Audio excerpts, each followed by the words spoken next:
KJ, one of the strongest stickmans in all the internet, becoming so strong on his verse that he is considered unkillable, being so powerful that it is very easy for him to just solo an entire army of strong opponents. But is he really strong? Because now we are going to put KJ against one of the most powerful Alan's creations, the Chosen One, a being so powerful that is considered a savior to the stick gang. But at the end of the day, who is the strongest? The unkillable stickman, or the savior of the internet? That's what are we going to find out. Starting with KJ AP and durability scaling, he was already very strong since the first episode, being able to survive super strong hits, which are calculated to be around building level. After his defeat, he trained a lot and become much more powerful than before, being stronger than Slap. On the later episodes he demonstrated the KJ20 series technique that includes a lot of strong moves. Starting by the 5 seasons, this attack could make KJ easily overcome all of the Slap army, being calculated to be a large building feat. We also have the Stoic Bomb, a move that evaporates the entire army, being calculated to city level. But none of this attacks gets close to his feat on a YouTube Shorts, that includes KJ enjoying a good time with a sword, until he breaks it by slashing and destroying a mountain while massively holding back and only with the shockwave produced by the attack, putting him at mountain level at minimum, but I believe it should be around large mountain, since he was not even serious and it was made only with the shockwave of the attack. Now before continue to the speed scaling, I have to talk about the universal scale for KJ. Well, this way of scale exists because of the unlimited Flexworks move. People try to argue that this attack was so powerful that could break the spacetime itself, shake galaxies and break whatever higher tiers of dimensions. But it's the shakiest universal scaling I ever saw. It's pretty similar to Gojo Domain Expansion Scale, where only because there is some starts in it, people want to argue it's a galaxy creation feat, and something like that. But in the truth, that effects in KJ's strongest move were just that, effects. There is zero evidence that KJ actually destroyed something in the preparation for the actual move. Even more considering that if that attack actually could shake galaxies, KJ would easily destroy the planet, but there is not even a statement about it. So this is irrelevant. With this being no more problem, let's go to the speed scaling. Well, since episode 2, KJ opponents could easily react to bullets, and KJ was much faster than Slap, then KJ is already around transonic.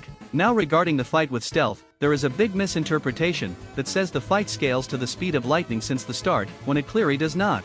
Stealth attacks only have electricity aura, and that's it. This doesn't say stealth has the speed of lightning just by that. It's the same thing you have a taser and just because you got yourself some electricity attack, you think you have its speed. But, for the KJ fans, this only applies to stealth when holding back.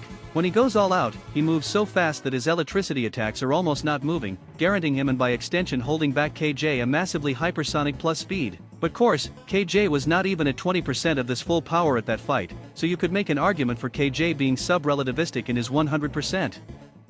Now talking about his hexes, it resumes to superhuman physical attributes, fire resistance, fire manipulation with Stoic Bomb, some kind of spider sense, and he can summon cakes. Now regarding KJ weaknesses, there is not much to talk about except he doesn't fight at his full power since the start. Now let's move on to his opponent.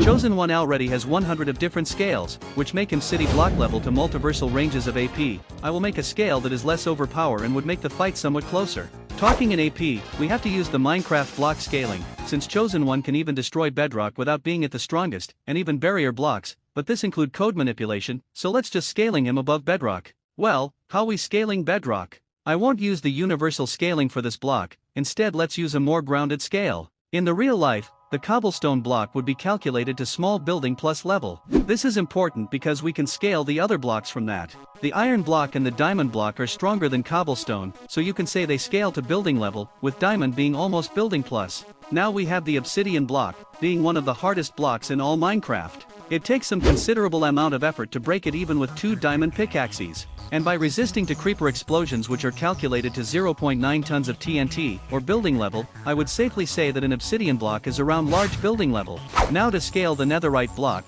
we have to scale another character. The Warden. Warden is able to easily destroy multiple obsidian blocks with one punch, and because of that, his AP should be around large building plus. But when you consider that multiple punches weren't even able to shake the netherite shield, I would say that a netherite block is around city block level. Now we get to the bedrock scale that is a huge jump from the previous blocks. And the character we need to scale it is the Titan Ravager. This beast was able to easily destroy multiple of netherite blocks with 0 effort. I could count 35 netherite blocks that were broken by it, and since it was by violent fragmentation and with no struggle at all, I could count the AP of Titan Ravager at small town level. would be consistent of him being able to no-diff a Shadow Warden that has the same power of the original. Then we have the Abomination, the fusion created by King Orange that fuses the Warden and the Titan Ravager. This fusion would be logically stronger than the Titan Ravager, but we don't know by how much, and it not seems like it was by a lot, so let's say it is 50% stronger than the Titan Ravager, or in versus battle power scaling, small town plus level. Now we have the Herobrine clones, that could one-shot the Abomination, but couldn't even damage the bedrock barrier, just push it. And it was made by 3 of them at the same time. One single clone can't even do that to the barrier. And all of this should scales bedrock to town level of durability, making TCO town level and AP in durability. Actually, you could argue town plus, since he can buff his AP with Vortex Punch and could take the attack, making him town plus in durability as well. This would be accurate, since would still be much lower than the Mountain Feet by the Awakened Second Coming.